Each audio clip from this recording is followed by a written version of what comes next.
కర్మ ఎవరిని విడిచిపెట్టదండోయ్. ఒకవేళ భగవంతుడైనా కాస్త ఎక్స్క్యూజ్ చేస్తాడు, కొంచెం కన్సెషన్ ఇస్తాడు, కొంచెం ఎగ్జంప్షన్ ఇస్తాడు. కర్మ చస్తే ఇవ్వరు. 1000 ఆవులు 1000 దూడలు ఉన్నాయి.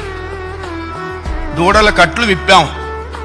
ఏ దూడ దాని దగ్గరికి వెళ్ళి దాని తల్లి దగ్గరికి వెళ్ళి సరిగ్గా ఆగుతుంది. కర్మ కూడా అంతే. అవశ్యం అనుభోక్తవ్యం కృతం కర్మ శుభాశుభం.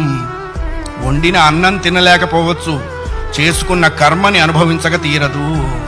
చాలామంది కొన్ని అనవసర మాటలు మాట్లాడుతుంటారు. బ్రతకదలుచుకోలేదు, చచ్చిపోదాం అనుకుంటున్నా.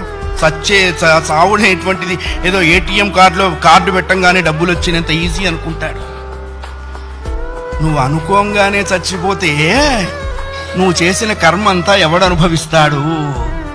కర్మానుభవం అనుభవించడం కోసమైనా అది నిన్ను బ్రతికిస్తుంది. నీ ఇండివిజువల్ ఐడియాస్తో నువ్వు బ్రతకవో ధర్మశాస్త్రం చెప్పింది.